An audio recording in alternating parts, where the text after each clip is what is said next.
Selama 8 tahun, hidupku berputar pada satu tujuan, membantu istriku mencapai mimpinya menjadi dokter. Bukan mimpi kecil, bukan perjalanan singkat, tapi sesuatu yang membutuhkan pengorbanan besar, waktu, tenaga, uang, dan masa mudaku.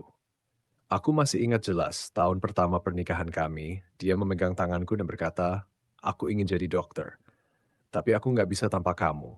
Dan aku percaya, tanpa ragu aku berkata, aku bakal dukung kamu apapun yang terjadi. Sejak hari itu hidupku berubah. Aku bekerja 2 shift, kadang sampai dini hari. Aku mengambil semua lembur yang tersedia. Kondisi keuanganku pas-pasan, tapi aku selalu memastikan biaya kuliah, buku, ujian, alat medis, semuanya terpenuhi. Sementara itu, aku makan mie instan, menunda beli pakaian, bahkan membatalkan pernikahan saudara karena tidak punya cukup uang untuk tiket. Dia selalu bilang, sabar ya, nanti kalau aku lulus, kita hidup enak. Dan setiap kali dia bilang begitu, rasa lelahku seolah hilang. Aku percaya darinya, dari mimpinya, dari masa depan kami. Selama 8 tahun itu, aku menjadi pengemudi, pengasuh, motivator, dan sponsor. Aku menemani saat dia stres, saat dia menangis karena gagal ujian, saat dia kelelahan setelah praktek klinis. Aku bangun malam kalau dia butuh ditemani belajar. Aku yang menyetrika jas labnya, menjemputnya dari rumah sakit dan merawatnya saat dia sakit karena kelelahan. Semua ku bilang pada diriku sendiri, ini untuk kami, untuk masa depan kami. Hari kelulusannya tiba pada suatu pagi cerah. Kota terasa berbeda hari itu. Aku bangun lebih awal, mandi lebih lama, dan memakai baju terbaik yang kupunya. Aku membeli buket bunga paling cantik yang pernah kubeli. Ketika sampai di auditorium kampusnya, aku melihat ratusan orang, keluarga, pasangan, anak kecil yang datang membawa balon. Semua tampak bahagia. Saat namanya dipanggil naik ke panggung, aku berdiri dari kursi. Bukan hanya berdiri, aku berdiri paling tegap, paling bangga. 8 tahun pengorbananku terbayar saat melihat senyumnya. Aku bertepuk tangan paling keras. Mataku memanas, tapi bukan karena sedih. Aku pikir ini awal hidup kami yang baru. Kehidupan yang selama ini kami impikan. Setidaknya, begitu yang kupikirkan. Setelah upacara selesai, kerumunan mulai bubar. Dia berjalan ke arahku memakai toga dan topi wisudanya. Aku tersenyum lebar, siap memeluknya. Tapi sebelum sempat bicara, dia menyerahkan sebuah amplop putih. Kupikir itu surat terima kasih atau undangan foto bersama keluarganya. Tapi begitu membuka isinya, aku langsung membeku. Surat cerai, hari kelulusannya. Hari yang kami tunggu bertahun-tahun, hari yang menjadi lambang pengorbananku, dia memilih mengakhirinya di hari itu juga. Dengan suara datar, tanpa emosi, dia berkata, aku udah gak butuh kamu lagi, aku mau fokus sama karierku. Selama ini kamu, ya, cuma bantuanku selama aku sekolah. Sekarang aku mau hidup bebas tanpa beban. Kata beban itu menusuk seperti pisau. Rasanya bukan seperti dikhianati pasangan, tapi seperti dikhianati hidup itu sendiri. Aku tidak berteriak, tidak protes, tidak bertanya kenapa. Aku hanya menatapnya beberapa detik, lalu mengeluarkan pena dari saku jas kerja. Aku tanda tangani semua dokumen di tempat itu, di tengah keramaian. Lalu ku berikan kembali amplop itu padanya dan berkata dengan suara yang tenang dan sangat lembut, selamat atas kelulusanmu dan atas perceraianmu.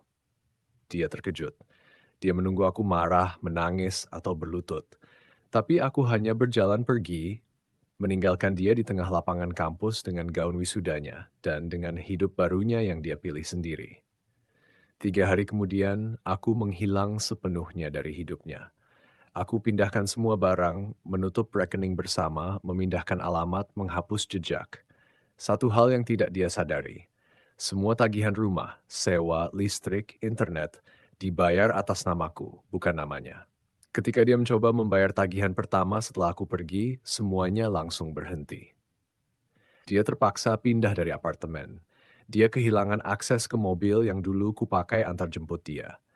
Dia harus hidup sendirian, mandiri, dengan gaji residensi yang ternyata tidak setinggi yang dia bayangkan. Sementara dia belajar menghadapi kenyataan baru, aku pindah ke kota baru, Portland. Di sana aku mulai dari nol, tapi rasanya ringan. Untuk pertama kalinya dalam bertahun-tahun, aku bangun tanpa rasa kelelahan emosional. Aku bekerja keras lagi, tapi kali ini untuk diriku sendiri.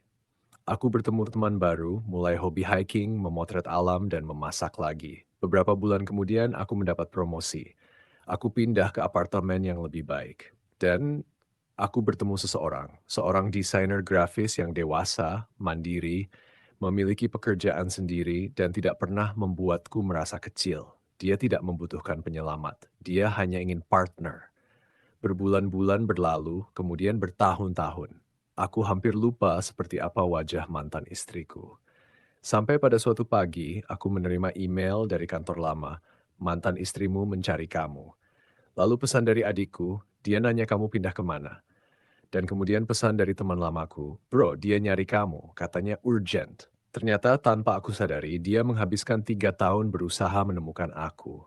Menghubungi semua orang yang mungkin mengenalku, bahkan menggunakan jasa investigator. Semua karena satu hal, kehidupan barunya tidak berjalan seperti yang dia bayangkan. Ternyata menjadi dokter tidak otomatis membuatnya kaya.